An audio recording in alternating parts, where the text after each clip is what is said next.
Muy buenas, bienvenidas, bienvenidos a la mazmorra de Pacheco y bienvenidas, bienvenidos a una reseña pirata, en este caso de Estirpe de Dunwich. Aquí tenemos el libro publicado por Shadowlands comparado con mi enorme y hueca cabeza. Aquí lo tenemos, tapa dura con el logotipo de Shadowlands, porque bueno, pues es una obra española, como veis aquí, de Enrique Camino, uno de los juegos que yo puse como más esperados, porque la verdad es que me interesaba bastante, y bueno, pues ya lo tengo en mi poder, y vamos a verlo, vamos a hacer la reseña de este juego. Aquí tenemos los créditos, iba a decir de la edición española, pero es que, bueno, pues es un juego patrio, con lo cual, pues es lo que tenemos, Estirpe de Dunwich, que evidentemente, pues es un juego basado en los mitos de H.P. Lovecraft, inspirado principalmente en el horror de Dunwich, o de Dunwich, o como se pronuncie, ¿vale? Es un nombre no hecho para gargantas humanas, un idioma creo que se llama inglés, ¿vale?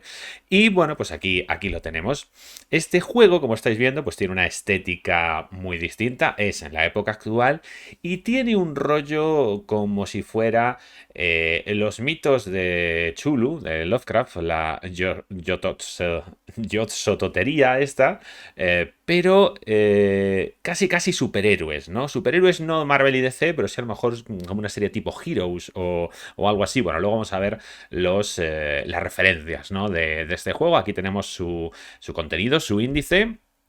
Y bueno, pues empieza Estirpe de Dunwich diciendo pues que es un juego de rol, ese tipo de cosas para la gente pues que no esté iniciada, que son los mitos de Chulu, Cthulhu, etcétera, etcétera, y qué enfoque pues le va a dar este juego, ¿no? Y veis que habla de Chulu, de Yog-Sothoth. Bueno, Yog-Sothoth es el primigenio, si es que es tal cosa, bueno, dios exterior, uno de los otros dioses, es el poder principal de esta obra, ¿no? La estirpe de Dunwich, del horror de Dunwich, pues se basaba en, pues eso, en la estirpe de Yog-Sothoth, que es también como se podría haber llamado este juego, los de la progenie de Yog-Sothoth, y pues ya sabéis que realmente H.P. Lovecraft llamaba a sus mitos de Chulu, él nunca utilizó ese nombre, la Yog-Sothothería o algo así, ¿no? Como que realmente Yog-Sothoth era pues el que estaba en el meollo de todo, el principio y el fin, la puerta y la llave, evidentemente. En la obra, uno de los personajes, ¿no?, más importantes, Randolph Carter, realmente estaría relacionado con este Yog-Sothoth y es el ser principal de este juego. Bueno, te habla de Azathoth, que evidentemente pues siempre tiene ese papel nuclear, Nyarlathotep, que puede aparecer en el juego, Sub-Niggurath, que tiene una secta también en el juego, Hastur, que también por ahí tiene a sus partidarios, el Rey de Amarillo, todas estas cosas, y luego ciertas razas servidoras menores, quizás si siguiéramos la llamada de Chulo, el juego de rol, como los gules, los profundos, los migó, los hombres serpientes, que van a ser muy importantes en la ambientación, ¿no? Los gicianos también, los antiguos y los Sogoth, que no son tan importantes como los que hemos visto antes, pero que también están. Y aquí estáis viendo también el apartado gráfico muy de cómic, ¿no? Varias de las referencias principales de este juego, que luego veremos y luego vienen explicitadas, son cómics. Cómics, bueno, pues tipo Hellblazer, este tipo de cómics que no son exactamente de superhéroes al uso, pero que estarían dentro del mundo de los superhéroes, por así decirlo, ¿no? Si me permitís esa vaguedad, pero los que conozcáis este tipo de cómics, John Constantine, por ejemplo, pues no es un personaje de cómic al uso, pero estaría dentro del mismo universo en el que están Batman y Superman, ¿no? Bueno, pues aquí tenemos este libro del jugador, evidentemente, que es como empieza este juego de estirpe de Dunwich, y te habla del mundo en torno al umbral, ¿vale? Entonces, bueno, este juego tiene un aire, en mi opinión, como noventero, ¿no? Como de un juego hijo de los 90. No es que sea un juego que parezca hecho en los 90, porque evidentemente es un juego que ya bebe de todo lo que se sabe de los juegos de rol aquí en el siglo XXI, etcétera, etcétera, ¿vale?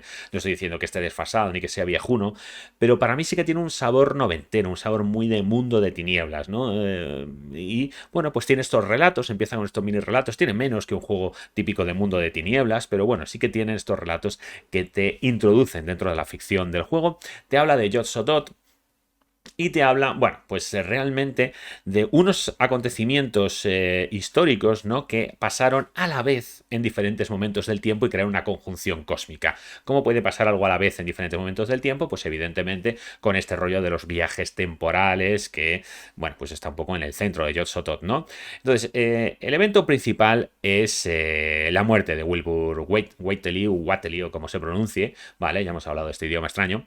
Y en 1928, es decir, unos acontecimientos que se narran en el horror de Dunwich. Luego, un manuscrito del siglo XII, un volcán en el siglo IX después de Cristo. Bueno, el caso es que estas cosas que pasan, ya digo, a la vez en diferentes momentos de historia, pero a la vez en la conjunción místico-cósmica, hacen que se produzca una fisura en nuestra realidad, en nuestro mundo, por el que se filtra Yog-Sothoth, la esencia de Yog-Sothoth, el principio y el fin, la puerta y la llave, este ser, de hecho, de esferas que está asociado al tiempo, ¿no? Al continuo espacio-tiempo, sería quizá sus dominios si le considerásemos una deidad, ¿no? Es difícil de definir, pues se está filtrando nuestra realidad y se filtra sobre todo a través de personas. Igual que Wilbur era su hijo, pues toda una serie de personas que no son sus hijos biológicos, pero que sí, en cierto modo, son su estirpe porque llevan su marca, llevan la marca de Yog-Sothoth y eso hace que empiecen a desarrollar poderes, ¿no? En la actualidad, como vemos aquí, en el mundo actual, este juego, como digo, se jugaría en el mundo actual, en el siglo XXI, en la tercera década del siglo XXI.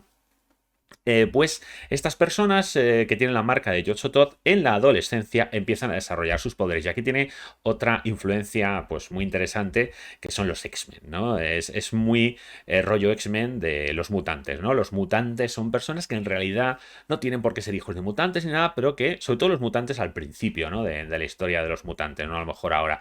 De repente, pues el hijo de cualquier persona, la hija de cualquier persona nace mutante y al principio pues es una persona como cualquier otra, pero al llegar a la adolescencia desarrolla unos poderes que va a hacer que realmente tenga que estar metida en el mundo mutante, ¿no? Que va a estar en el bando de Xavier, va a estar en el bando de Magneto y que un poco no se va a poder mantener al margen o va a ser difícil que se mantenga al margen de este submundo mutante secreto que había, ya digo, sobre todo al principio, al comienzo de las historias de los mutantes. Bueno, pues esto es muy parecido, pero con estos tocados manchados elegidos de Yog-Sothoth que reciben el nombre de estirpe, ¿no? Yo soy un estirpe, diría uno de estos protagonistas, porque lo que desarrollan es poderes. Pues evidentemente, si estamos hablando de un juego que tiene inspiración cómic, inspiración superhéroes, la estirpe de Yog-Sothoth tiene unas deformaciones físicas que al principio son imperceptibles y luego ya pues sí que pues va teniendo más de estas. Tiene unas imperfecciones físicas que son realmente digamos, el síntoma de las manifestaciones que son estos poderes. ¿Y qué poderes? Pues los poderes de Yog-Sothoth, que son el espacio, el tiempo y la realidad. Luego lo vamos a ver. Así que los estirpe al final se ven metidos en este submundo arcano y se tienen que juntar en esferas, ¿no? Ahí veis que pone esferas. ¿Y qué son las esferas? Pues como la coterie, como el típico grupo de personajes, ¿no? Los personajes se tienen que unir entre ellos.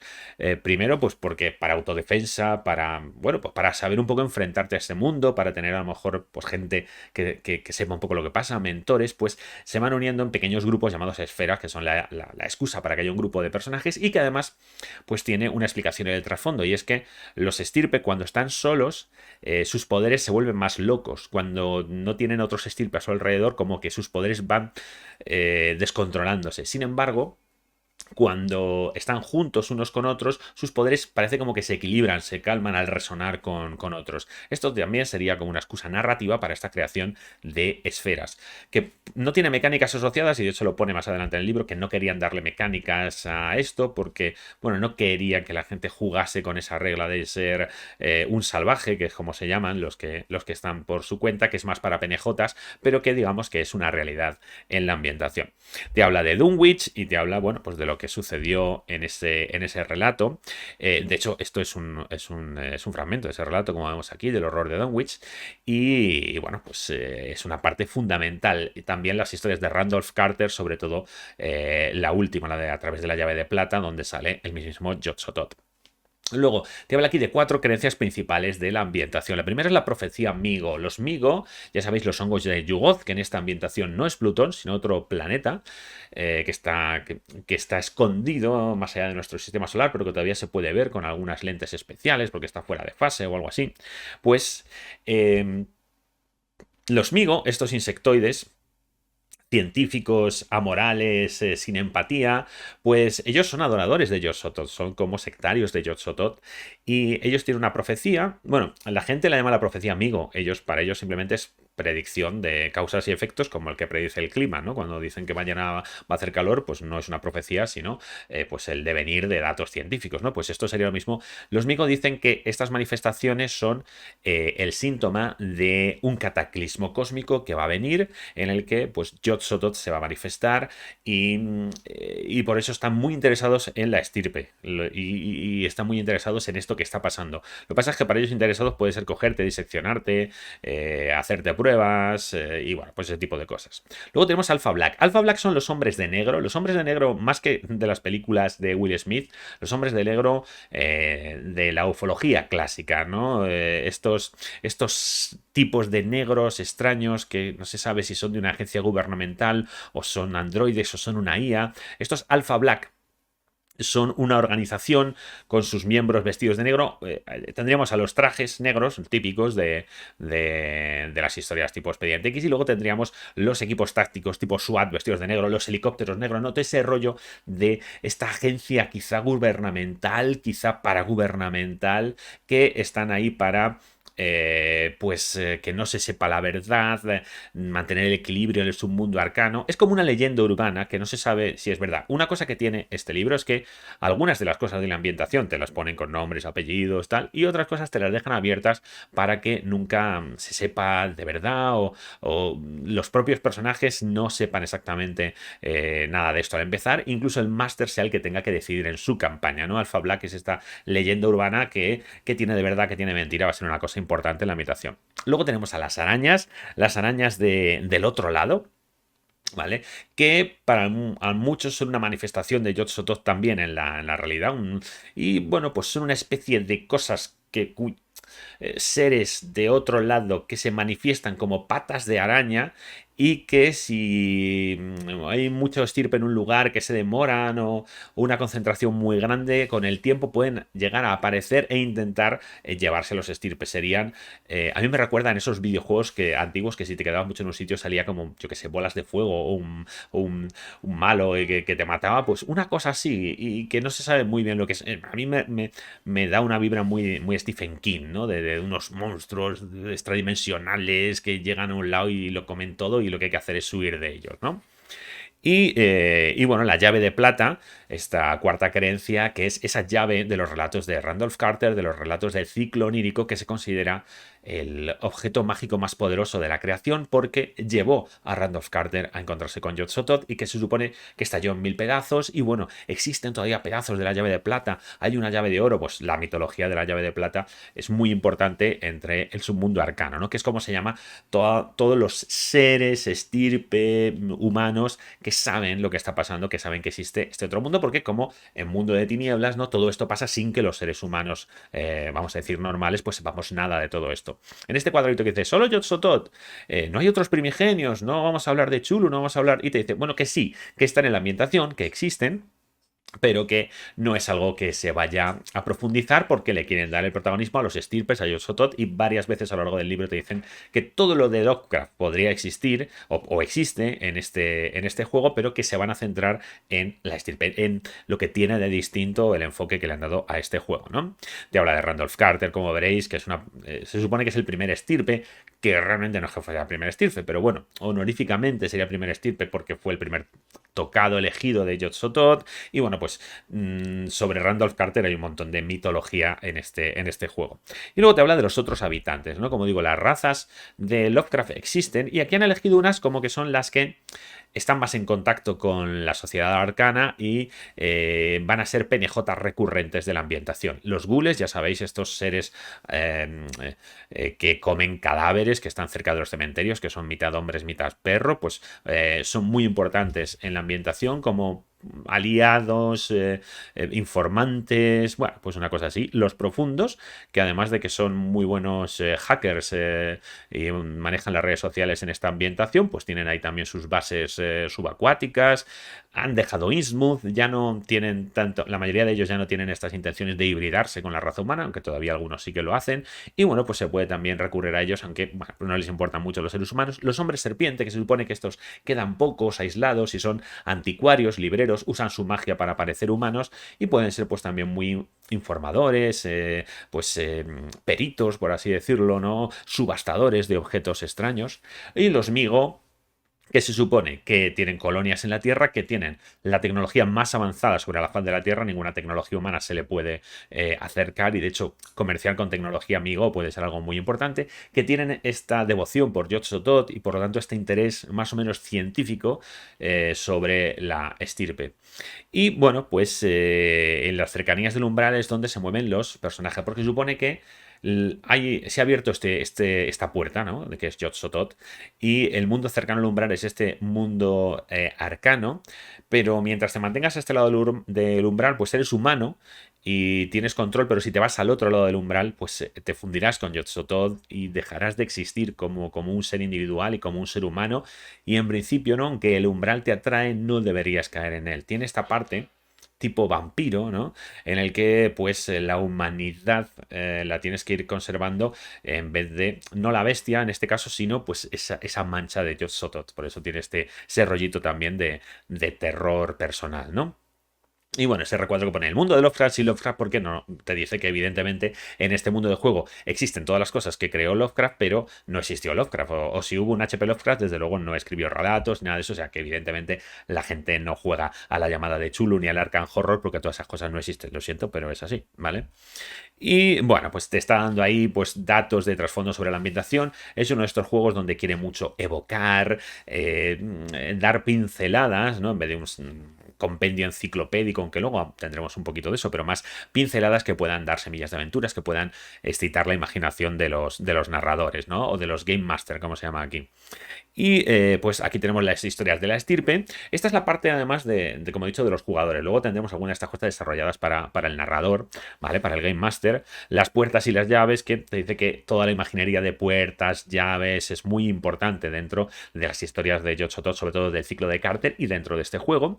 Investigación, porque este juego, ya te lo dice desde aquí, el principal enfoque es de investigación. Luego te va a dar como otros enfoques, incluso en la parte del narrador te va a dar eh, como reglas especiales o modificaciones más bien a las reglas, pequeños hacks a las reglas para acercarte a otros géneros, pero te dice que principalmente esto es un juego de investigación donde hay que resolver misterios y donde los poderes de los personajes son más una ayuda que el método principal por el que tienen que sacar todas las castañas del fuego, ¿no? Y como otros juegos de investigación, pues ya te está diciendo, tiene una filosofía Gumshoe, que bueno, hoy en día yo creo que es la filosofía estándar de, bueno, pues las pistas principales hay que darlas gratis, lo importante es unir las piezas, los jugadores, pero que los personajes siempre tienen que encontrarlas. Bueno, pues yo creo que el estándar ya de lo que es un juego de investigación, pues evidentemente aquí también lo tiene.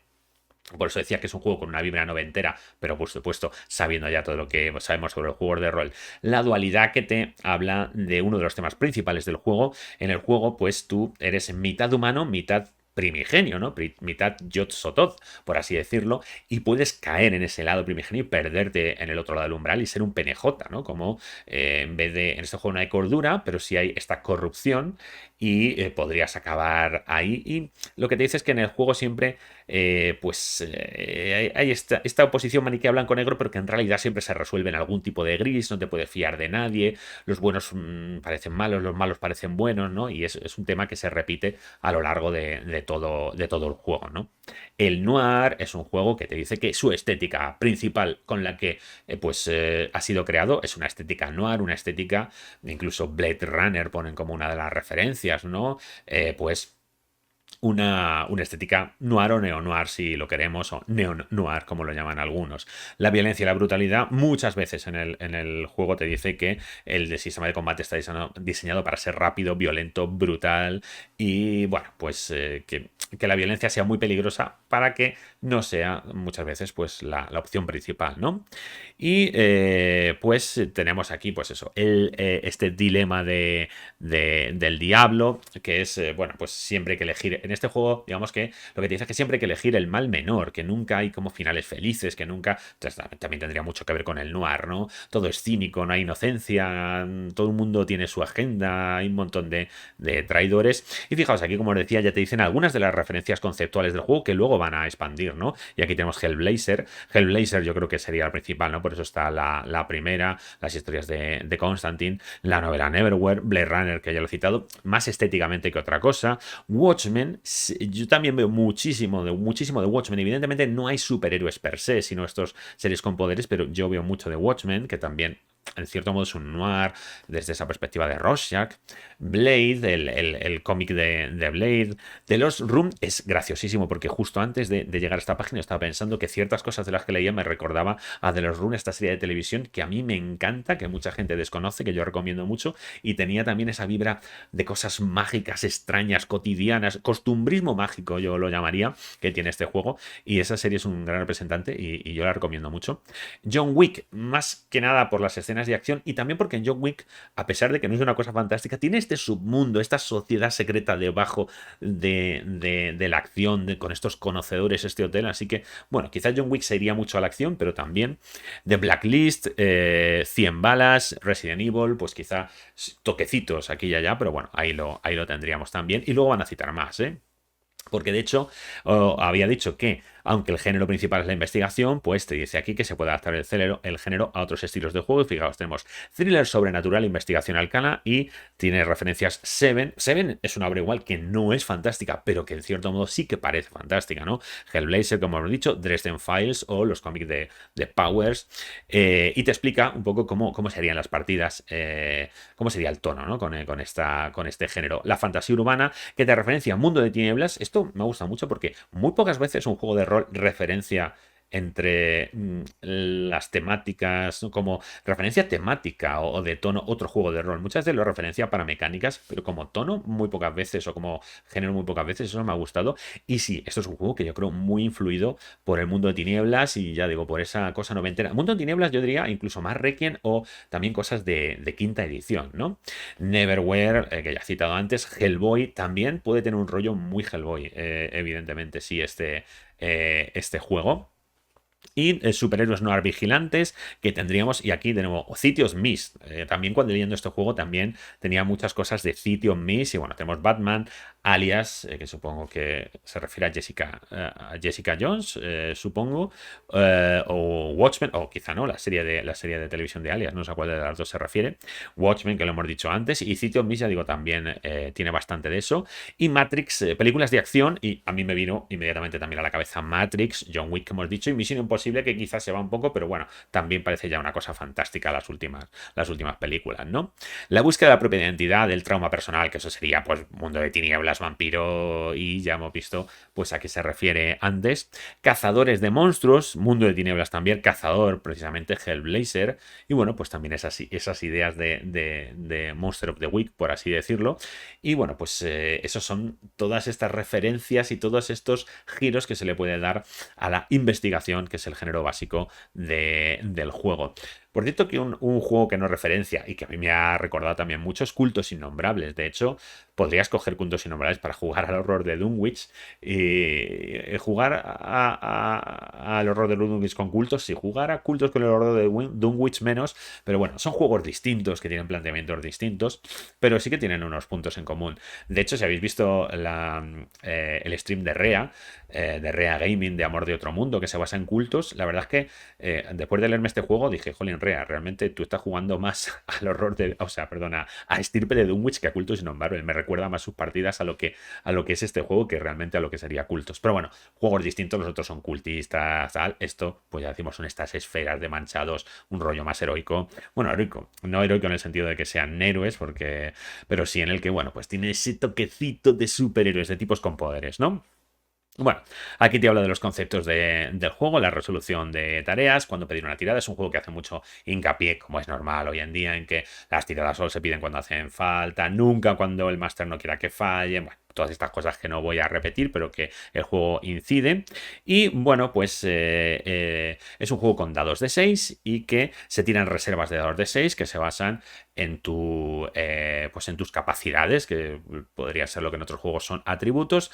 Tiras tanto los dados de 6 como tus capacidades y si consigues al menos uno de los dados un 5 o 6 lo has conseguido, ¿no? Eso sería como los juegos de Fria Liga, que bueno, en esos son un 6, aquí es un 5 o 6, pero con que saques uno ya lo has conseguido y todos los éxitos que saques por encima, pues son éxitos extra. Bueno, otra cosa que tiene es que el 5 es un éxito, el 6 son dos éxitos, ¿vale? O sea, 1, 2, 3, 4 no valen nada, 5 vale un éxito, 6 vale dos éxitos, solo necesitas un éxito para conseguir cualquier acción que te pida el máster, cualquier tirada que te pida el máster, y los éxitos extra pues son beneficios extra que vas a poder aplicar en otras cosas. Luego vienen ahí las reglas. Y pues lo que tienen a veces los personajes es especialidades que lo que te permiten es repetir los dados una sola vez y te tienes que quedar con el segundo resultado, pero repetir los dados que te salieron mal. Vale. Y la dificultad, como digo, bueno, es decir, siempre se tira contra un 5 o un 6. La dificultad serían los dados que sumas o restas, ya digo, pues como en Requiem o Quinta de Vampiro, ¿no? Te habla de tareas extendidas, de tareas encadenadas. Las tareas encadenadas es una regla muy importante de este juego que dice, bueno, pues que una tarea, los éxitos extra de una tarea pueden ser bonos a la siguiente o pueden ser los dados que uses a la siguiente. Hay dos tipos, de hecho, de maneras de encadenar las acciones que responden a estas dos mecánicas que os he dicho y que se usan mucho en combate y en otro tipo de situaciones. Colaboración entre los personajes que pueden sumar los éxitos. Y luego, bueno, resultados extremos que te habla del éxito crítico y el fallo. Te dice que no hay un éxito crítico, realmente el éxito crítico es sacar un porrón de éxitos. Y sí que te dice que si todos los dados que tiras son unos, pues sí que puedes hacer una pifia. Te hablo de los efectos de fallo en una tirada, te habla del fail forward, que yo creo que también es un must have hoy en día. Y bueno, pues te habla de las capacidades. Estas características, ¿cuáles son? Pues son interacción, evidentemente la característica social, análisis, que bueno, pues es un poco como para unir las pistas, reconocer patrones, la técnica que sería coordinación mano-ojo, todo lo que se haga así un poquito, yo que sé, conducir, primeros auxilios, erudición, que es los conocimientos que hayas aprendido, y el físico, pues fuerza, destreza, ¿no? Agilidad. Bueno, pues como veis, son muy poquitas: interacción, análisis, técnica, erudición y físico. Te explica un poco lo que son y luego tienen especializaciones. Puedes tener en cada una de ellas, pues puedes tener técnica, pues eso, conducir, y ya os he dicho que lo que hacen es repetir los dados que te han salido mal una vez. Y bueno, pues te estaba poniendo ahí los tipos de especializaciones que puede tener, habilidades pasivas. Es un concepto que me ha gustado, que dice que en este juego lo normal es que pues las cosas las veas, que no tires por percepción, no tires por escuchar, sino que pues o lo ves o no lo ves, y luego si acaso pues puedes tirar análisis para ver si entiendes algo o no, pero que no se pide que la gente tire por percibir, que el máster debe dar lo que está a la vista o lo que se puede percibir, lo tiene que dar, y luego ya la gente tendrá que unir los puntos para quizá con análisis o quizá ellos mismos, ¿no? Y bueno, pues ejemplos de éxitos extras. Ya os he dicho que cuando te sobran éxitos en una tirada, pues lo puedes aplicar para ciertas cosas. Y bueno, a lo largo de todo el juego te dan ideas de cómo hacerlo o reglas concretas de todo hacerlo. Reglas sobre cómo puede afectar el tamaño a ciertas confrontaciones, a tiradas enfrentadas, porque muchas veces en el combate, por ejemplo, se resuelven las cosas con tiradas enfrentadas, ¿no? El que saque un éxito más que el otro. ¿vale? Si empatas, pues, bueno, hay una serie de desempates, el que tenga más 6 es el que tenga la vacía más alta, pero si empata, pues las cosas se quedan como en tablas y reciben un punto de ventaja cada participante, que luego veremos un poquito lo que son. Y bueno, pues funciona así muchas veces con tiradas enfrentadas. Y luego hablamos de las manifestaciones de Yog-Sothoth, que son los poderes. Y entonces tenemos los tipos de manifestaciones, que son los relacionados con el tiempo, los que manipulan de algún modo el tiempo, los relacionados con la percepción, lo que manipula lo que alguien puede ver, dejar de ver, recordar, etcétera, moldear la realidad, cambiar, pues yo que sé, transformar el plomo en oro, moldear la mente, hacer que, yo que sé, convencer a la gente, hacer que que sientan una vívida emoción y caminar entre planos, una especie de teletransportación. Van como, o te transportas como a otro lado por el que puedes andar y aparecer en otro sitio, ¿no? Y bueno, pues te lo va. Hay mucho texto en el libro dedicado a estas manifestaciones que son el elemento principal, ¿vale? Del juego. Así que bueno, pues aquí vienen simplemente presentadas y no me voy a extender ahora en ellas. En este recuerdo te dice que hay otras manifestaciones que son negar manifestación, gente estirpe que tiene poder de quitar los poderes y detectar, pero que no deberían ser las que tienen los jugadores porque parece que son como más adecuadas para PNJs. Te dice que, bueno, que si quiere lo puedes permitir, pero que no lo recomienda. Y te explica cómo se hace esta tirada de manifestación. Los personajes tienen dos valores para tirar manifestación, lo que se llama el valor humano y el valor primigenio, ¿no? Empiezas con valor humano 3 y primigenio 5, si no recuerdo mal, eso quiere decir que tiras 3 dados para tirar por tu factor humano y 5 dados para tirar por tu factor primigenio. Y bueno, pues ¿cuál es la diferencia? La diferencia es que si tiras menos dados, tu factor humano, pues evidentemente vas a tener menos poder, ¿no? Porque cuanto más éxitos saques, mayor va a ser el poder, pero es menos probable que te vayas corrompiendo, que vayas dando pasos hacia el umbral, como se llama aquí, ¿no? Tirando por el factor primigenio, vas a conseguir cosas más potentes, pero esa corrupción, digamos, esos pasos que das hacia el umbral para convertirte en PNJ, ¿no? Para que tu historia se acabe, para cruzar la puerta y ya ser uno con Yog-Sothoth, pues se da más rápidamente. Entonces, pues, digamos que sí que los héroes tienen esta dicotomía, siempre esta dualidad que habíamos dicho, de ir más hacia el lado humano, ir más hacia el lado primigenio, que va a ser un tema que vamos a ver a lo largo del juego, tanto en mecánicas como pues en temáticas, ¿no? Y bueno, pues el sistema de estos poderes es un sistema muy Ars Magica, muy Mago de la Ascensión, en el que no exactamente unas reglas concretas, sino más bien hay unas tablas en las que, pues aquí estamos viendo, según, pues te dice qué magnitud, es como se llama, ¿no? ¿Qué magnitud necesitas para teletransportarte a 5 metros, a 10, tal? ¿Qué magnitud necesitas para que el poder dure tantos minutos, tantos horas, tal? ¿Qué magnitud necesitas para que el poder avance tanto en el tiempo, vaya para atrás, para que afecte a tantas personas? Entonces, hay una tabla que ahí las tenemos con 5 magnitudes, el máximo es 5, si te pasas de 5 pues todavía puede ser más poderoso, más bestia. A veces incluso hay que pasarse de 5 con las cosas que afectan a seres humanos. Y bueno, pues tenemos la distancia, la visibilidad, la predisposición del objetivo, es decir, si quieres que alguien se enamore de ti, pues si ya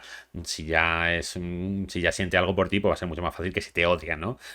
Para manipular su mente. El tamaño o el número de objetivos, el tiempo y la duración. La duración es cuánto va a estar activo el poder y el tiempo se refiere a cuando es algo de viajes en el tiempo o de ver el futuro y el pasado, a cuánto puedes avanzar o retroceder. Y la verdad es que con una simple tablita que veis aquí, tienes que buscar cuál es el factor más alto.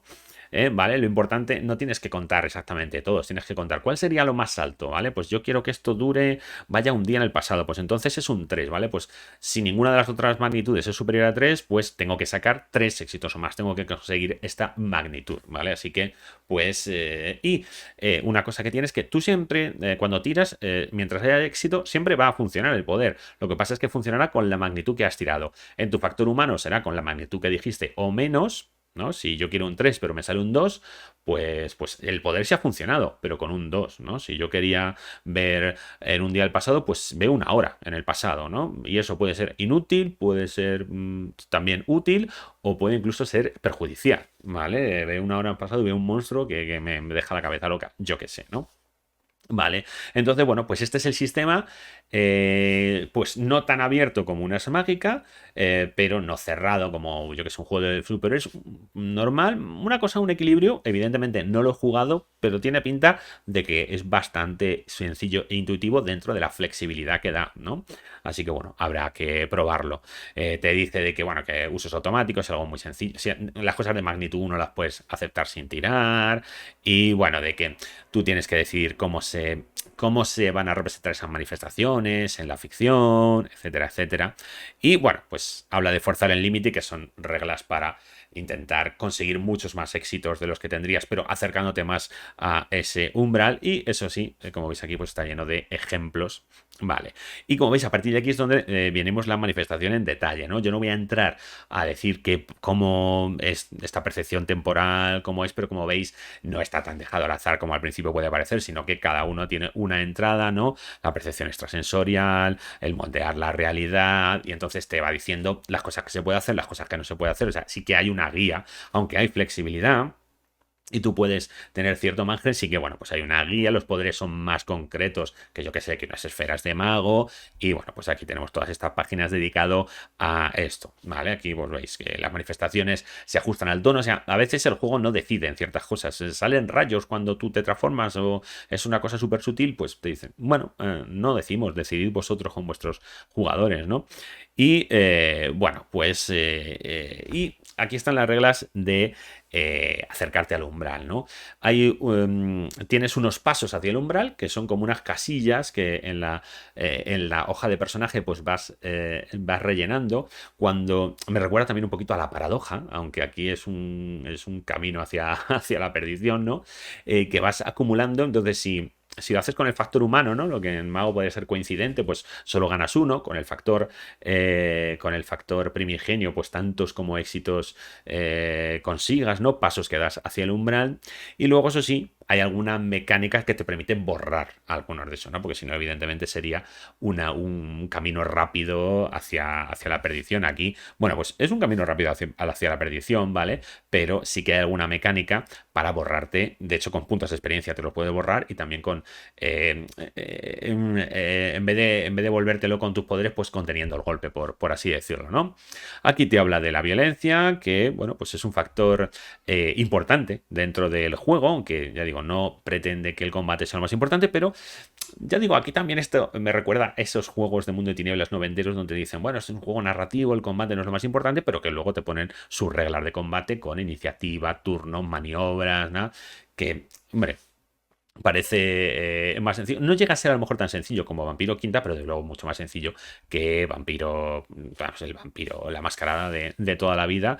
Y tiene una cosa graciosa que dijimos antes, que es que en el combate hay dos puntuaciones de combate, cuerpo a cuerpo y disparo. No me acuerdo si se llama exactamente así, pelea y disparo, o armas de fuego, no me acuerdo cómo se llaman, luego lo veremos. Pero digamos que tienes una para tirar cuerpo a cuerpo y otra para armar de distancia.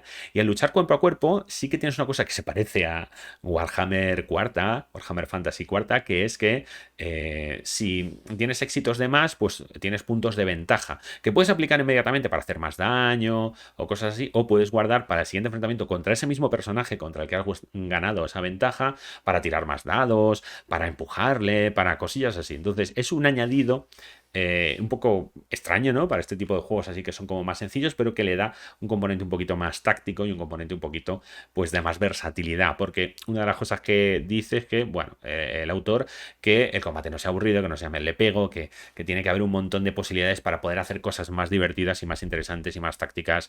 No tácticas a lo mejor en sentido un juego de miniaturas, pero sí de, bueno, pues de decisiones, ¿no? Que al fin y al cabo se basa en un juego de rol y aquí tenemos pues dañar, desplazar, impactar, pues todo desarmar, todo este tipo de cosas que puedes hacer con esas ventajas de las que hemos hablado, esos puntos de ventaja que tenemos aquí y que se aplican al combate cuerpo a cuerpo. Y luego, por supuesto, tenemos las armas de fuego, que como en cualquier juego pues moderno, por un lado intenta ser sencillo, pero por otro lado pues sí que tiene unas reglas específicas de ráfaga de 3 tiros, vaciar el cargador, o sea, fuego automático, o sea, sí que tiene, no esperéis un juego tan abstracto como que simplemente las armas pues tiran y ya está, no, tienen un factor de daño, igual que las armas cuerpo a cuerpo, pero además tienen un daño que es una regla que se llama trauma. El daño aquí es bastante especial, ¿no? Las armas tienen unos dados de daño que tachan unas casillas de daño en la hoja de personaje. Yo creo que lo voy a explicar cuando veamos la hoja de personaje, porque si no, creo que no lo voy a poder explicar bien. Pero vamos, digamos que si tú, cuando tú tiras el ordenador de daño, pues vas quitando puntos de daño según haya salido, y las armas de fuego añaden automáticamente como un 6, como si hubiera un dado extra que hubiera salido un 6. Por eso si veis las tablas de armas de combate cuerpo a cuerpo y vemos las tablas de armas de combate a distancia, pues parece que las de distancia hacen menor daño de lo que debieran, pero porque todas suman como un punto de daño extra adicional, ¿vale? Y bueno, pues esta es la regla de trauma que os decía. Y bueno, pues aquí lo tenéis: ráfaga corta, fuego automático, pues todo este tipo de cosas. Encasquillado, recarga. Bueno, pues sí que tiene su importancia, ¿no? Si queremos darle pues un combate que tenga pues ciertas cosicas, ¿no? Acciones múltiples, retirarse. Bueno, tiene esto, otras mecánicas, algunas incluso optativas, pero bueno, digamos que tiene todo lo que cualquier persona que juega el rol de toda la vida pues espera de un sistema de combate, sin, eso sí, ser una cosa súper táctica, súper complicada. Hablamos del dolor, que aquí tenemos las reglas de vitalidad. Este juego tiene vitalidad e incapacitación. Por un lado tiene unos puntos de vida, que igual me recordaron un poco a los puntos de vida, a lo mejor de vampiro, no exactamente igual. Es una cosa, esto sí que yo no lo he visto en ningún juego, me recuerda a otras cosas, pero tú tienes unas 8 casillas, bueno, al final, mira, lo voy a explicar. 8 casillas de vida, cada una con un valor que pone 1, 2, 2, 3, 3, 4, 5, 6. Entonces, cuando tú tiras los dados de daño, imagínate una pistola que tiene 2 dados de daño, pues sacas un 3 y un 4, pues tachas la casilla 3 y la casilla 4. Y si luego tiras otra vez y sacas un 3 y un 4, pues tachas la otra casilla 3, pero la 4 no la tachas porque ya te salió 4, entonces ya no la tachas otra vez. Y así va hasta que se llenan todas. Cuando se llenan todas, pues ya sí que estás pues francamente herido y ya corres el riesgo de morir. Entonces, pues al principio es más fácil. Bueno, al principio cualquier tirada te va a tachar casillas, luego los resultados bajos te tachan casillas, pero los altos no, porque ya estarán tachados. Ya hemos dicho que las armas de fuego automáticamente te tachan la casilla 6, si no está tachada. Y eso sí, los resultados pares, además de tachar una casilla de vitalidad, tachan una casilla de incapacitación. Los seres humanos tienen 4 casillas de incapacitación y cuando tachas las 4, pues te quedas inconsciente. Lo normal en este juego es que te caigas inconsciente antes de que realmente estés moribundo. Es un juego donde pues lo normal va a ser que primero te vas a caer inconsciente y si acaso luego te van a matar, aunque bueno, como todo en la vida, pues se puede hacer de diferentes maneras, o pues tener muy mala suerte o lo que sé y que pase a la vez, ¿no? Y además, pues la vitalidad, con tantas casillas como tengas marcadas, es el máximo, o como tengas libres, es el máximo de dados que puedes tirar. O sea que sí que hay una penalización por herida. Es uno de estos juegos que al principio no se va a aplicar, pero si estás muy herido vas a tener una penalización por heridas que se va a limitar el número de la reserva de dados que puedes tirar. Y cuando aquí normalmente la mayoría de las reglas que capan la reserva de dados, la capan incluso con modificadores. O sea, si tuvieras un bonificador, no. Tu reserva está capada y con bonificadores tampoco. La mayoría de las reglas de este juego que capan la reserva son así. Y bueno, pues habla del daño no letal, que tiene mucho que ver con esos resultados pares, ¿no? Que solo te tachan los resultados pares y por lo tanto la incapacitación. Y bueno, pues las reglas que podemos ver: reglas de primeros auxilios, las reglas de protección, pues armadura y ese tipo de cosas. Bueno, como veis, tiene un poco lo típico y estáis viendo pues lo típico de tipos de daño: caídas, asfixia, veneno, fuego, explosiones, recuperación del daño y las secuelas, ¿vale? La recuperación con el paso del tiempo.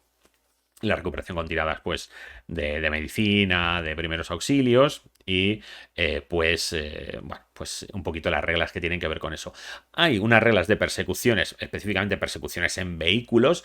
El juego citaba pues John Wick, Matrix, ese tipo de cosas de gran acción, y sí que tiene unas reglas. Primero tiene unas reglas de persecución, ¿vale? Que intentan pues ser cinemáticas y este tipo de cosas, y después pues veis todas unas reglas concretas de persecuciones en vehículos, ¿vale? Como veis son cortitas, ¿vale? No es una cosa así muy complicada, pero sí que tiene pues unas cuantas reglas sobre eso.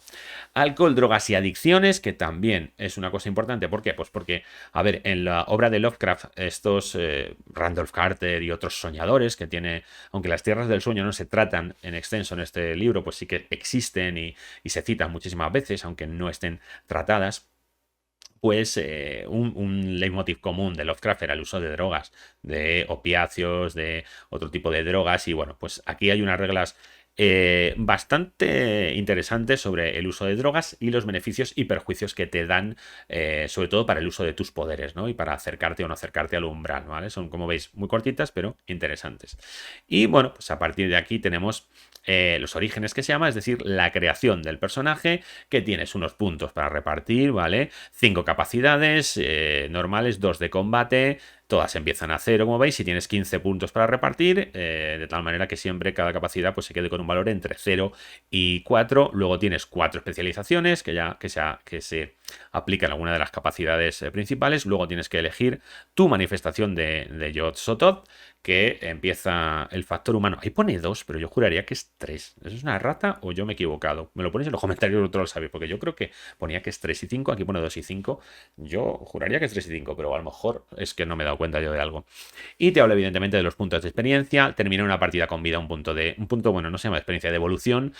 Superar una amenaza, que tiene que ser una amenaza, que de verdad sea una amenaza durante la partida, un punto de evolución, y resolver un puzzle, resolver un enigma, resolver algún misterio importante, pues un punto de evolución. En las aventuras publicadas, bueno, solo hay una aventura publicada, bueno, no sé si hay alguna gratis más, pues te dice, ¿no? Que debería dar un punto de evolución, qué cosa sí que es un puzzle, qué cosa sí que es una amenaza. Y que te dice que todos los jugadores pues ganan lo mismo. Y cómo se gastan los puntos de evolución, que se pueden gastar. Una de las cosas es para no acercarte al umbral. Y estos avances, es decir, lo que te cuesta subir, conseguir especialidades o subir pues el factor humano o el factor primigenio. Y tiene una regla muy graciosa, que es que si que Tú puedes comprar cosas de factor humano, me refiero a cualquier cosa que sea mundana, pues es gastar puntos en humano. Y tus poderes, pues es gastar puntos en primigenio. Y en principio te vale más barato humano y más caro primigenio, pero cuanto más gastes de más de uno de los dos tipos, más barato te sale ese tipo y más caro el otro. Es decir, que a menos que siempre vayas haciendo el equilibrio de ahora humano, ahora primigenio, ahora humano, ahora primigenio, que más o menos te va a dar igual, pues te va a salir mucho más barato ir por un camino y especializarte en ese camino, o ir por el otro. Pero avanzar mucho en un camino y luego volver al otro te va a salir súper caro, ¿no? Entonces, bueno, pues es una cosa que tiene el juego, que dice que hay que elegir un poco, ¿no? De si vas al lado primigenio, al lado humano. Bueno, hay reglas opcionales para hacer esto pues más rápido. Y luego te habla de las esferas. Las esferas, recordar que eran como las coterie, ¿no? El grupo de personajes, y te dice, pues eso, que hay que al crear los personajes, pues al crear cada estirpe, pues tienes que ver cómo es el grupo, cómo se han unido, cómo se conocen, y el oasis, que es como se llama la base, ¿no? Que tendrá una base de operaciones, la casa de uno, o la furgoneta de otro, o yo qué sé, ¿no? Pero que hay que pensar en ese tipo de cosas narrativas, realmente no tienen ninguna mecánica, pero que son muy importantes para el juego. Y aquí ya empezamos con el libro del Game Master, como ya os he dicho que se llama, que yo lo voy a tocar por encima. O sea, este es un juego en el que se supone que los jugadores no deberían saber mucho de su mundo arcano, que lo deben ir descubriendo. Entonces yo no voy a entrar en detalles, pero sí que voy a dar algunos, ¿no? Porque si no, pues menuda reseña. Si alguna persona pues quiere aquí dejarlo, pues lo puede dejar, porque es verdad que toda esta parte... A ver, va a haber cosas que simplemente son de dirección de juego, que no tiene spoiler, pero bueno, de todas maneras, como digo, no voy a contar los secretosos. Voy a contar un poquito las cosas por encima, ¿vale? Este juego tiene una cosa también, ahora que lo estoy viendo, que repite varias cosas. O sea, cuando tiene que hablar de los profundos en un lado del juego, al principio te los presenta y otro, y hay mucho, digamos, cortapega. Bueno, mucho, pero hay unos cuantos textos repetidos con reglas que se repiten o que se citan en varios sitios, o con trozos de lore que a lo mejor están puestos en el lado del jugador y luego están copiados y pegados en el del máster, pero ampliados y cambiados, ¿no? Entonces, bueno, a mí es un detalle que me gusta, lo de que se repitan cosas en los juegos. Pues Dune, por ejemplo, lo tenía, aunque sé que hay gente que no le gusta nada. Y bueno, pues te habla aquí de qué es la realidad de Yog-Sothoth y el ciclo de Randolph Carter. Te habla de lo que este juego toma de esas obras de Randolph Carter. Te va hablando ahí, pues, te hace un repaso bastante bueno por la trilogía básica de Randolph Carter. Bueno, no solo la trilogía, también cita algunas de las otras obras en las que sale. Esta cuenta transcósmica de que los Migo dicen algo va a pasar, es que las estrellas se van a alinear, es que todos no vamos a hacer uno con Yog-Sothoth, nadie lo sabe. Es como digo, un juego que hay un montón de enigmas que no lo sabe. O sea, el máster no sabe qué es lo que va a pasar, a menos que se lo invente él, ¿no? Alpha Black, y aquí te da, pues ya expliqué lo que era Alpha Black, y aquí te dice algunas de las cosas que podrían estar detrás de esta leyenda urbana, algunas de las cosas que podría ser Alpha Black. Te habla pues de Kelef, que son unos perros robóticos que se supone que podría usar Alpha Black, y como veis también te va dando algunas estadísticas, ¿no? Agente investigador de Alpha Black, fuerzas especiales, y el Kelef, el sabueso robótico que le sigue las arañas de la otra oscuridad que ya mencionamos, la llave de plata, es decir, todo lo que se mencionaba un poquito como que los jugadores pues saben algo, ¿no? En esa parte del libro del jugador, pues aquí nos dan las respuestas, aunque algunas no tienen respuesta. La mayoría de ellos, o sea, tiene más trasfondo, como estoy viendo, es más largo, pero muchas veces no tiene. El símbolo arcano sí que existe en este juego y te pone un poquito las reglas para el símbolo arcano. Y bueno, pues este submundo arcano, que es como se llama, los que están en la movida, ¿no? Los que están en la pomada de que saben lo que está pasando. Y que pone aquí, pues es que son como piezas del puzzle, ¿no? Que nunca se sabe todo. Se habla también de la tecnología. Te dice que este juego, y luego hay otro recuadro igual de magia, que este juego no va a incidir ni en la tecnología ni en la magia, porque este juego va, como hemos dicho, de las estirpes y de sus manifestaciones, de los poderes estos más de como poderes mutantes de Yog-Sothoth, bueno, poderes mutantes, de hecho, de Yog-Sothoth, y que, aunque existe la tecnología extraterrestre y existe la magia en el juego, pues que no van a tener reglas y que van a ser recursos de la trama que usa el máster para sus partidas, pero que no van a ser cosas que los héroes puedan usar ni aprender ni nada de eso, ¿no? Ya digo, está este recuadro con la tecnología, luego va a haber otro igual con la magia. Los estirpes salvajes, lo que hablé de esos estirpes que no están en esferas, y aquí pues te amplía muchísimo más sobre los ghouls, ¿no? Y como veis, en cada entrada te dice cuál es su hábitat, cuál es la forma normal de contactarlo, cuáles son los acuerdos que se puede llevar con ellos, porque estos son penejotas con los que uno se convive, no son los enemigos. Pueden ser los enemigos, pero igual que los seres humanos podemos ser los enemigos, ¿no? Que decir, cada uno tiene sus cosas. Y a partir de aquí pues ya empieza el trasfondo. Es un trasfondo que está basado en Estados Unidos, época actual. A veces se puede citar otro país, pero normalmente es todo Estados Unidos, ciudades de Estados Unidos, y te dice pues que sí, los profundos al lado de no sé qué costa de un pueblo de Estados Unidos, tal. Entonces te da muchos ejemplos de profundos concretos, asentamientos concretos, y a partir de ahí lo va a hacer con todo. Lo hace con los ghouls que hemos visto antes, los hombres serpientes, te da algunos concretos o dónde se une. Entonces a partir de aquí ya esto es ambientación pura y dura, con localizaciones, con personajes, etcétera, ¿no? Quiénes, aliados y protectores, y aquí pues te voy a hablar de PNJs, y los divide en aliados, en enemigos y neutros, o así no me acuerdo, ahora lo veremos. El círculo de la puerta y la llave, que es una especie de orden. Podría ser como el típico grupo para el que podrían trabajar los héroes, ¿no? Orden esotérica. Bueno, un grupo de eruditos, ¿no? Un poco como, yo qué sé, lo que podría haber fundado un Armitage, aunque aquí no es Armitage, ni Miskatonic, ni nada, pero lo que podría haber fundado un grupo de eruditos que conocen esto y que investigan, pues, los mitos, las manifestaciones de Yog-Sothoth. Aquí tenemos una santera, María Santos Silvas, que es una santera un poquito tipo oráculo de Matrix, quizá, aunque esta es una chica joven.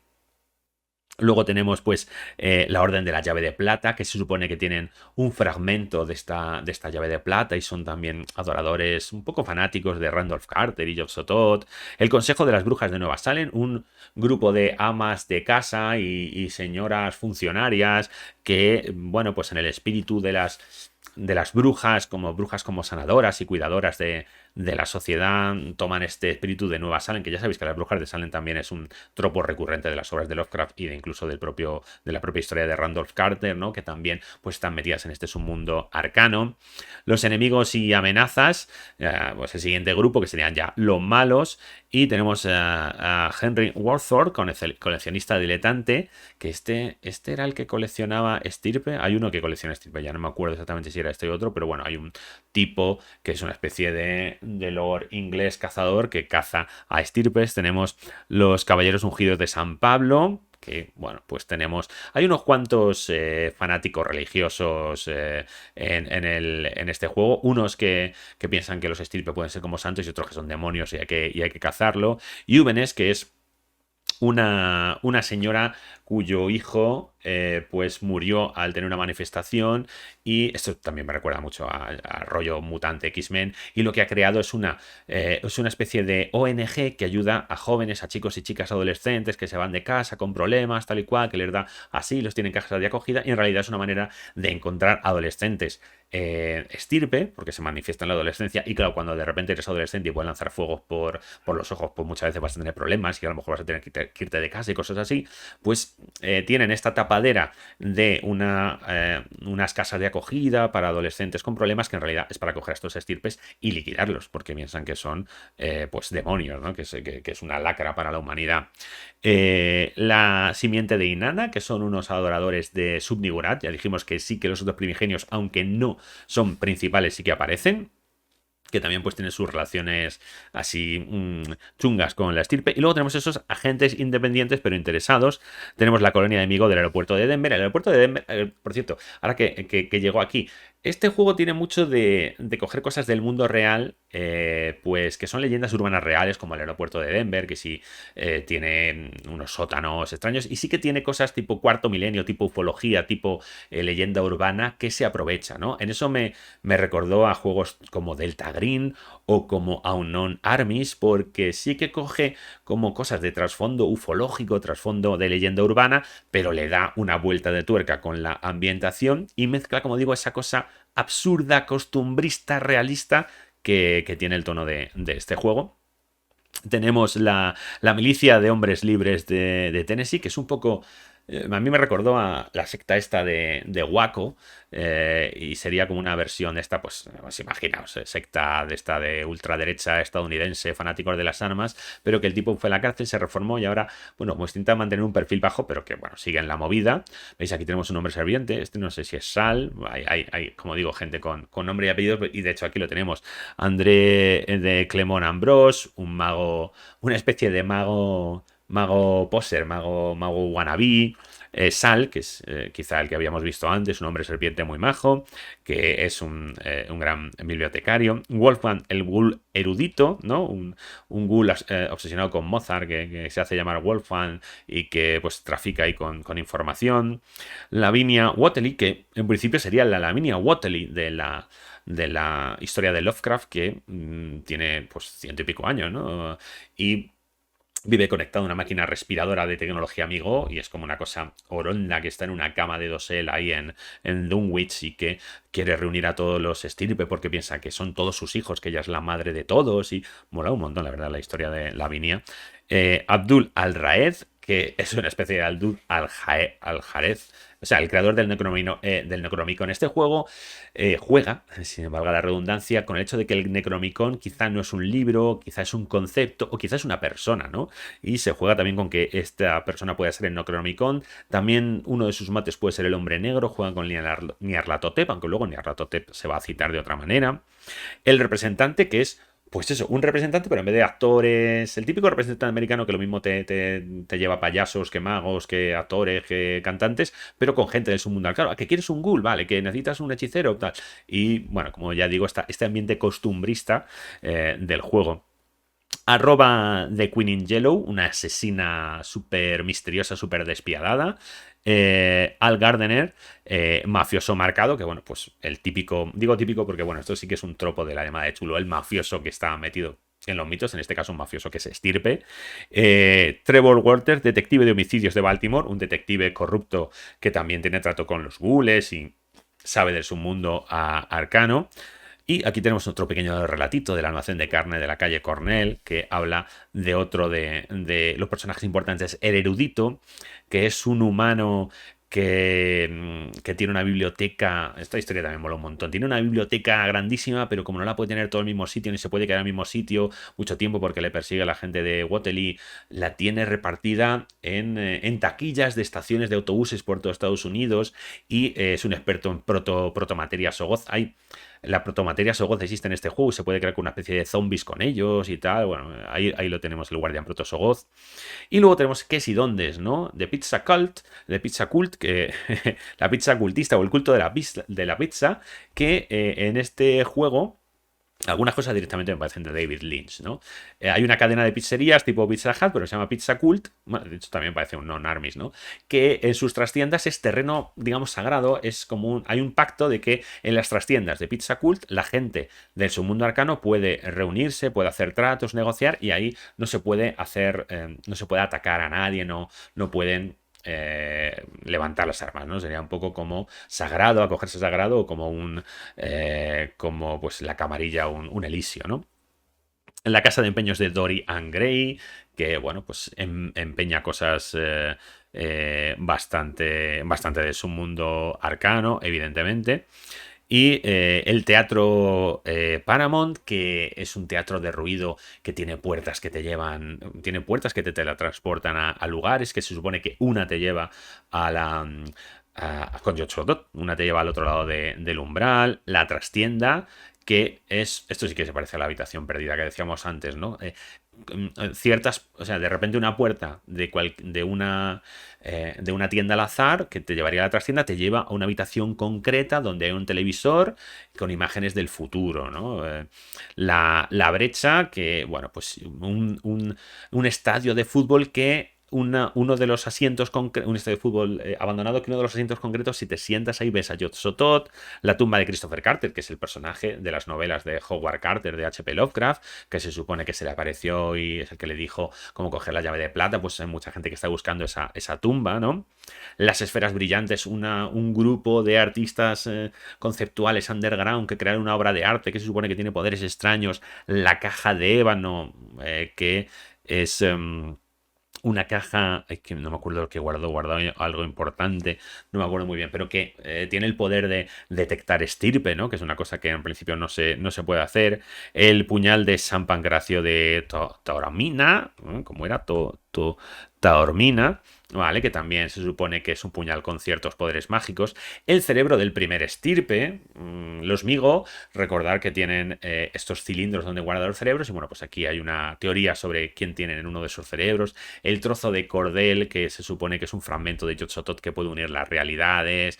Y bueno, y luego te pone aquí otros elementos menores, todavía más costumbristas, un bufete de abogados al que pueden recurrir la estirpe, ¿no? A mí me recuerda a Marvel Landau Lachlan Lane, que es un bufete de abogados interdimensional, ¿no? El sargento Jebediah Overlake, que es igual creo que era un policía que también pues se dedica a cazar estirpes. El observatorio infrarrojo de la Universidad de Wyoming, que desde el que se puede ver Yugoth. Las cocinas del Hotel Barnes de Cleveland, que creo que ahí las cosas se fusionan, ahí el espacio-tiempo. Joseph Wilder, estirpe independiente y visionario. Bueno, pues una especie pues eso, estirpe loco que ve el futuro. Y bueno, pues aquí, como veis, empieza con los otros primigenios. Y como veis, son solo 2 paginitas, pero que te dice, así en pinceladas, como, bueno, que existen sus cultos y tal, y qué papel, como veis, muy pequeñito tiene en la ambientación. Y aquí tenemos un bestiario. Un bestiario pues también muy pequeñito, con las criaturas de los mitos más importantes, quizá las que más se citan en las obras de las que hemos hablado, que se basa el juego. Aquí tenemos el ángel descarnado de la noche. Hombre, las ilustraciones sí que, pues ya veis que son muy distintas, están bastante bien. La bestia lunar, la bestia ritual, la gran raza de Yiz, los ghoul, el hombre serpiente, los Migo, pues ahí están sus estadísticas y pues su dibujo, ¿no? El terror cazador, los profundos, la semilla corrupta de Subnigurat, un Shoggoth, un Shantak y el vagabundo dimensional. Sí, me hace mucha gracia, porque bueno, aquí de hecho te pone en qué relatos salen el horror en el museo, pero bueno, no tiene mucho que ver con el vagabundo dimensional del horror entre el museo, en cierto modo, pero bueno. Pero bueno, es el vagabundo dimensional de toda la vida de Maga de chulos, no es que me queje por eso. Y luego otras criaturas inventadas, ¿no? Por el juego. Las larvas mescuriales, que son estas larvas que son como los pensadores de Harry Potter, que tú dejas que la alarma te sorba un recuerdo y luego otra persona que se lo ponga lo puede hacer. Lo que pasa es que creo que hay una posibilidad pequeña de que te lobotomicen al hacerlo, y por eso pues, muchas veces se utilizan gente para que las use como correos, ¿no?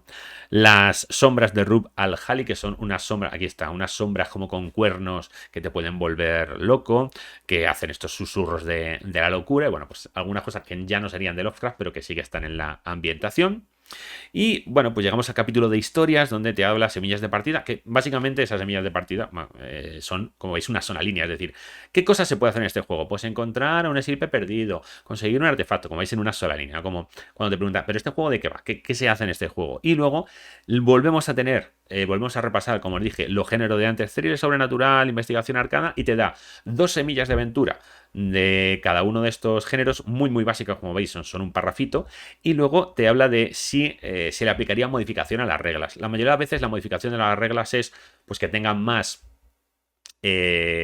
dados para sus manifestaciones, el trasfondo primigenio, el factor primigenio, el factor humano, más casillas de incapacitación, si es más de acción, o que haya más pasos al umbral, o que ni siquiera te acerques al umbral, ¿no? Las cosas tipo superhéroes, pues a lo mejor esa corrupción ni siquiera sea parte del juego. Y ahí te dice ese recuadro mitos sin mitos, como que puede jugar este juego quitando los mitos, y bueno, pues sería simplemente un juego como de mutantes en la sombra, que también puede tener un poquito de ese juego.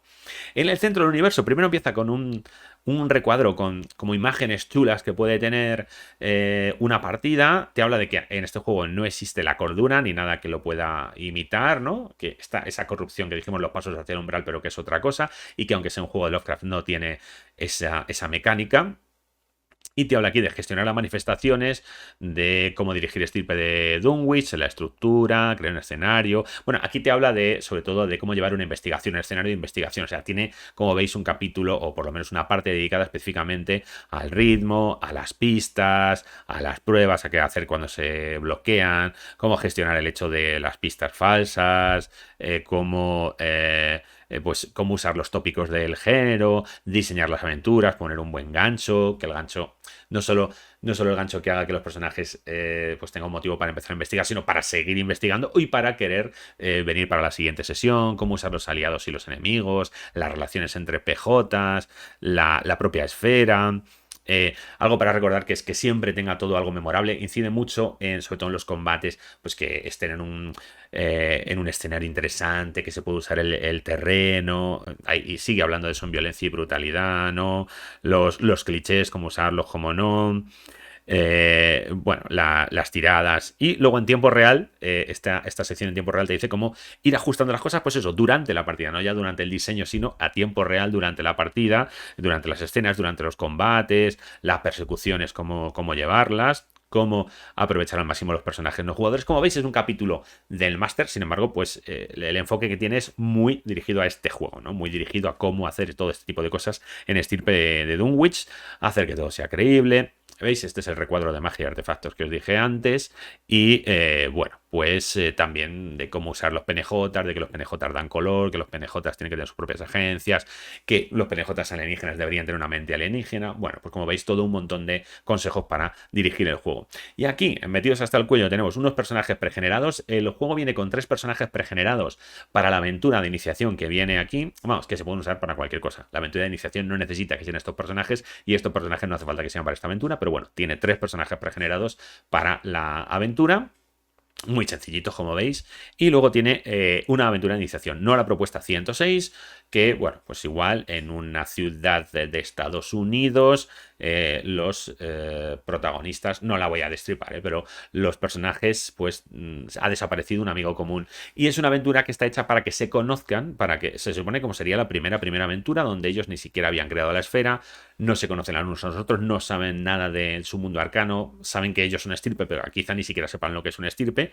Y es súper sencillita. A ver, esta aventura no muestra, en mi opinión, el potencial del juego, no es una aventura muy memorable porque, bueno, tampoco pretende serlo. Pretende ser la típica aventura de iniciación, como la típica aventura de caja de inicio, donde pues se ven todas las mecánicas, se prueban las reglas y se lleva una investigación muy sencillita, que además se queda un poco en cliffhanger, se queda un poco con un montón de hilos, te lo dice el propio autor, que, bueno, pues hasta aquí contamos y a partir de ahí te dejamos todos esos hilos que nos han resuelto para que, lo lleve tu grupo de juego. Y aquí tenemos la hoja de personaje, que la podemos repasar un poquito, veis el nombre, descripción, puntos de avance, ¿vale? Y veis, coste del avance humano, y coste del avance primigenio, ¿veis? Porque, como os dije, según te gastes uno en otro, el coste te va a ir subiendo y bajando, te va a ir subiendo en uno y bajando en otro. Y ahí tenéis pues las capacidades, interacción, análisis, técnica, erudición y físico, las capacidades normales, las dos de combate, lucha y armas de fuego, así es como se llaman. Y fijaos, ahí veis, tenéis en vitalidad, tenéis ese cuadro, ¿no? De con 1, 2, 2, 3, 3, 4, 5, 6, que eso es lo que tienes que tachar, ¿no? Tiras 3 dados de 6, te sale 2, 2 y 1, pues tacharías los 3 de abajo, ¿no? Te sale 3, 4 y 1, pues tachas un 3, tachas el 4 y tachas un 1. Y además, si sale 3, 4 y 1, pues además, como uno es par 4, pues tachas una de las casillas que habéis al lado de incapacitación. Tenemos las manifestaciones de Yog-Sothoth, el factor humano y el factor primigenio, y ahí veis que tiene la tablita de magnitudes, que me parece un gran acierto haberla puesto en la ficha para cuando lanzas un poder exactamente ver lo que puedes hacer. Y ahí están los famosos pasos hasta el umbral, y ahí quizá, es verdad, antes no lo he explicado mucho. Como veis, tienen 8 casillas en cada nivel, ¿no? Nivel 1. Y pues vas tachando esas casillas según, como digo, vas usando tus poderes por el factor humano, una por el factor primigenio, las que te salgan. Y cuando pasas el primer hito, ¿no? Cuando pasas del primer hito, pues tienes que marcar una deformidad, ¿no? Esto sí que se parecería un poco a la corrupción de cultos innombrables. Vas en el segundo nivel, igual rellenando el segundo hito, que es una deformidad pues mayor. En vez de deformidad, puede ser también algo psicológico, ¿vale? Una manía, un trauma, una cosa así. Y cuando ya llenas el último, pues como ya lo dijimos, si llenas el último, pues hasta luego, Mari Carmen, porque te has convertido en un PNJ, te has hecho uno con Yog-Sothoth, tu personaje pues ya no va a estar en el juego. Así que, pues aquí, como habéis visto, así termina este Estirpe de Dunwich, el juego que tenemos aquí. La verdad es que es un juego, a mí me encanta Lovecraft, a mí cualquier cosa que le dé un giro a los mitos de Cthulhu me gustan. Coge El horror de Dunwich, que es una obra que me encanta, Randolph Carter, que es lo que más me gusta de Lovecraft, y le da este giro X-Men, este giro Hellblazer, en este juego de como medio héroes noir, con este submundo arcano, ya digo, para mí, muy mundo de tinieblas, muy noventero, pero con otro giro distinto. Y bueno, pues aquí os lo hemos contado. Así que, pues vosotros veréis si os interesa, si no os interesa, qué os ha parecido. Y nada, nosotros pues volveremos no sé cuándo y no sé con qué, pero aquí estaremos en la mazmorra de Pacheco. Así que hasta entonces, adiós. Rezar a Yog-Sothoth.